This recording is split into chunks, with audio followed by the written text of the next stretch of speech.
I'm killing the kid in me who was so overwhelmed that they didn't know how to process their feelings in any other way but by scarfing down a meal and by making themselves sick. And I don't want to be that person anymore, so I'm evicting her and I'm not choosing her. And that sometimes makes the battle twice as hard, but it's the hard right over the easy wrong. And sometimes the battle is twice as hard, but that also means that it's going to be twice as rewarding when I don't do what would be easy for me to do or what would be tempting for me to do. So it is legitimately so bright in here right now that I am squinting, and I cannot remember over the last year basically that I've been living in this apartment where I have had to squint to see my own camera. But I am definitely not complaining. I could not be happier that it is this bright and this sunny on this Saturday afternoon in November. What is going on, guys? Welcome back to another episode of Ari's Overshares, the series in which I, your host Ari, overshare on all matters of the heart, mind, and my life. And maybe today is not an overshare, but it is a discussion of something that I think is really important, as most of my videos tend to be. And maybe today isn't an overshare so much as it is really just musings on, once again, becoming the best and brightest versions of ourselves and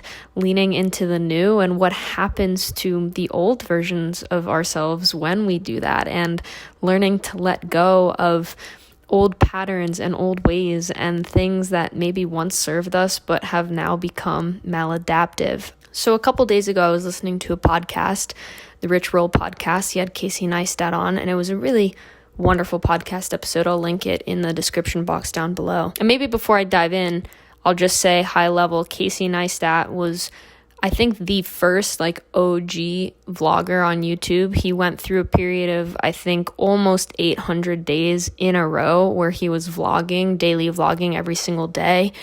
And he basically just brought a whole different genre of videos to the internet, things that hadn't been seen before. Somebody who not just was going to vlog their life like, hey, this is my coffee, this is my breakfast, which, mind you, was still new at the time, but to create a captivating story. He told a story of his day for 800 days in a row. Even though he doesn't daily vlog anymore, that framework of creating a captivating story, being authentic to himself and to his day and staying true to himself is something that he's been able to maintain really, really well and not compromise over the course of his life, despite becoming one of the most famous people on the internet. And they were talking about that. They were talking about staying true to yourself and how Casey was able to do that. And he basically just cited a series of choices that he makes every day to be really honest with himself and to toe that line and to say, is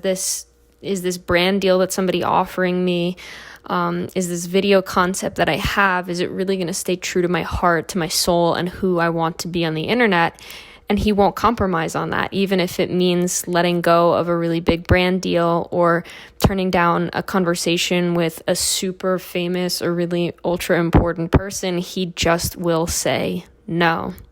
And I found that to be fascinating. I found that to be fascinating really because after 15 years of this guy doing this thing, which is his thing, he still needs to consciously say no to things. You know what I mean? He still needs to remind himself of who he wants to be on a daily basis. And they talked about that in the episode. And they cited, or Casey rather, cited an example of David Goggins who, I don't know, again, if you don't know who David Goggins is, but he basically was a kid who grew up in, I think, the ghetto or just like a really bad area of Maryland, I believe. Anyway, he was ultra fat, ultra overweight. He had a really abusive and violent childhood. He was not on a path to success in even the slightest bit, but he decided that he wanted to be a SEAL, and everybody laughed at him and they said, there's no way that you could be a SEAL. You're so fat, you're so lazy, you're so not disciplined. But he basically just trained himself into the ground, lost, I think he was like over 360 pounds, and then he got himself down to 180. He could do pull-ups and push-ups, and he wasn't able to swim when he started training, but he learned how to swim, and ultimately the story kind of ends. He's still very much alive, but the story of David in his autobiography Can't Hurt Me ends with him just detailing the trajectory of his life and how he just woke up one day and he decided, I didn't want to be this David anymore. And I recognize that I've been talking for a little bit of time, and maybe that's a lot of preamble or more than we're used to on this channel. But all of that to say, what Casey cited in his kind of rationale or explanation for how he stayed so true to himself when they were talking about David, he said David has this saying or this kind of mantra, or, I don't really know exactly the right word to use to describe this is, but every day he wakes up and he kills off the old version of himself that he doesn't want to see anymore. And people see David today as someone who's ultra fit, ultra disciplined, ultra hardworking, will not compromise with his physical fitness, with his mental fitness, with his books and his speaking events and his duties as a family member to the rest of his family. But he says, apparently, David, that he has to wake up every day and kill the fat kid in him and deny the food and to make sure that he stays on that path. And so this video today is really a video about that. The way that I think a lot of times when it comes to our ideas of what growth is and what that looks like and how we become the more evolved, better versions of ourselves, the ones that we aspire to be like, the ones that maybe we have standing on the proverbial mantle above the fireplace, and how we kind of bring that down to our present day. A lot of times it's really sexy to say, I want to be this kind of person, or I want to be the person who wakes up early and trains and gets it done, but it is much harder to do that. And even when you become the embodiment of who you aspire to be, it doesn't necessarily mean that it's going to be easy for you. You know what I mean? Like, just because you become the person in that one static frame of mind, whether that's a goal, right? Let's say you say, I want to be able to run 5 miles without stopping, or it's, I want to lose 20 pounds, or it's, I want to get to X% body fat, or I want to write a book. Whatever the goal is, right? Achieving it maybe happens at this one point of time after we've put in minutes, months, years of work in to be able to get to that point. That's still just an immovable, fixed point in time. And if all you want to do is get there, then maybe all you have to do is act like the person who you aspire to be like. But if you want it to ingrain in you and you want to be able to wake up every day and be that person every day, if you want to keep the weight off, if you want to keep your fitness, if you want to keep writing, it means that you must endure, you must persevere, you must continue, and you must go on. And so you're taking a goal that maybe on paper seems to be fixed and immovable and in one static point in time, and you're making it ongoing. And just because you get to the goal doesn't mean that it's going to continue on automatically without your intervention, without your discipline, without your choosing every single day to still be that better version of yourself. And when we want to be a better version of ourselves, it means oftentimes denying the things that we've been doing that led us to a version of ourselves in the past that maybe we didn't love so much or that we didn't respect so much, right?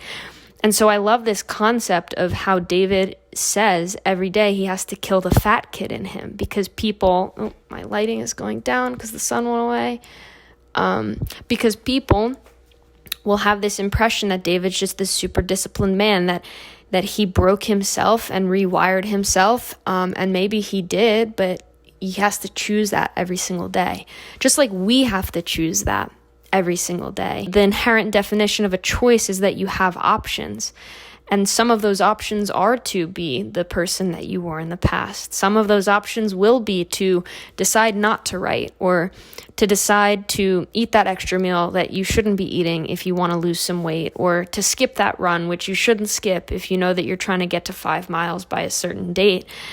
And that means that you have all that old programming in you still. You know, when we evolve, some of it goes away. Some of it really does disappear and dissolve. And I've talked about this before, how There's versions of myself that feel so far removed from who I am today that I can't even recognize it or even understand how I became who I am today.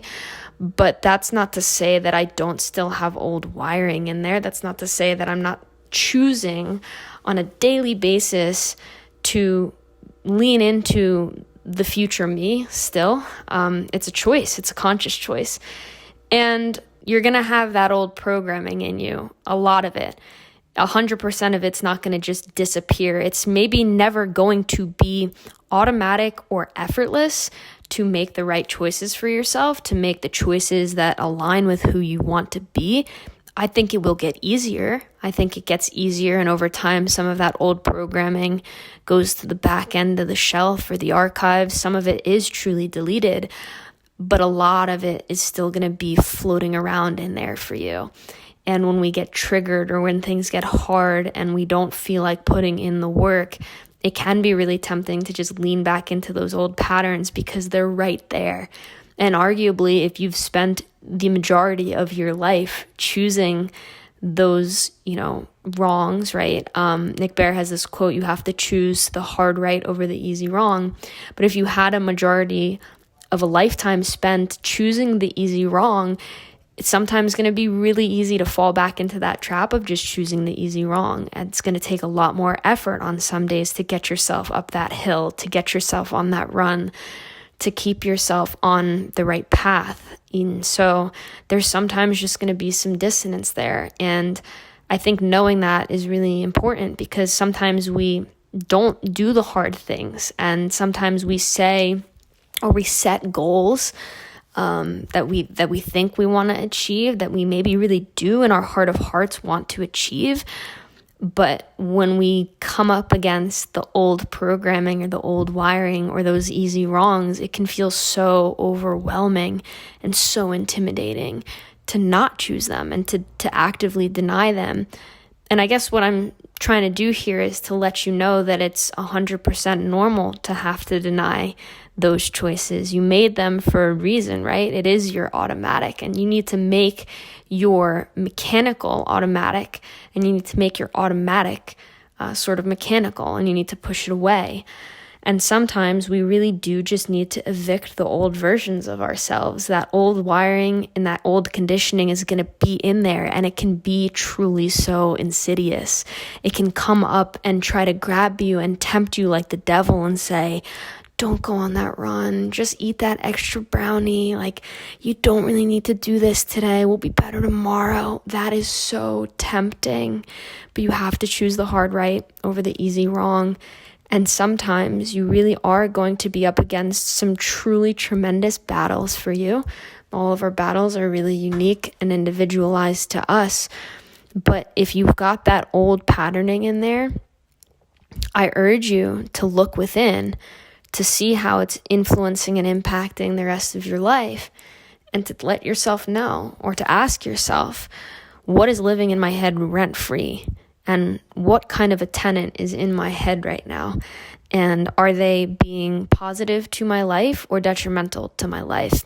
And if you can be really honest and really aware and really objective with yourself about that, you will probably find that you have many, or at least a few, tenants in your mind that not only are living in there rent-free, but are bashing in the walls and knocking over vases and not apologizing for the mess and the damage and the destruction that they're causing in your life. And sometimes you really do just need to evict those old versions of yourselves, the old versions of who we used to be that are now maladaptive or are hurting us. Sometimes you really do need to evict your past self. And I struggle with this for sure nowadays, with some of my battles, like, my old food issues.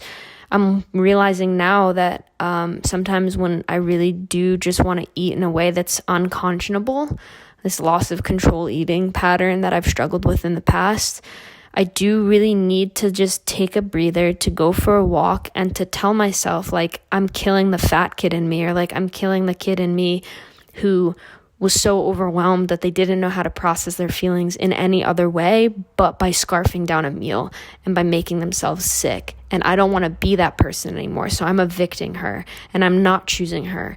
And that sometimes makes the battle twice as hard, but it's the hard right over the easy wrong. And sometimes the battle is twice as hard, but that also means that it's going to be twice as rewarding when I don't do what would be easy for me to do or what would be tempting for me to do. So the final point that I'd say here to kind of wrap this video up is that no one's born great. No one's born in the best and brightest versions of themselves. Even the geniuses and the fittest people that you know and people who are world class in what they do, they were not born that way. They became that way. They became that by choosing the hard right over the easy wrong day in, day out, and letting their old selves die in many ways. Because as much as we might want to sit here and set goals and see that as a super sexy thing, and we have this visualization or this embodiment of what it might be like to be our best self and to be fitter and leaner and happier and a better friend and a better lover and a better partner, that visual is so easy to keep in mind, and it is a lot harder to execute on and bring into daily life. But you have to bring it into daily life. That's not going to just drop in for you. So go for it. I think you deserve it. Even if it's hard, it'll be meaningful. You'll be much better for it at the end of the day. So with that being said, I'm going to wrap up this video here. If you liked the video, then please give it a like, subscribe to the channel if you are new. Thank you so much for being here. I don't know why my voice is going so low. I think it's just because I haven't had water in a little bit and the sun is just blinding me right now. I have Friendsgiving later today, so I have to bake a carrot cake and clean up here and edit this video and just like a whole lot of wonderful things today that I'm super grateful for. But I love you, and I'll talk to you next week. Bye.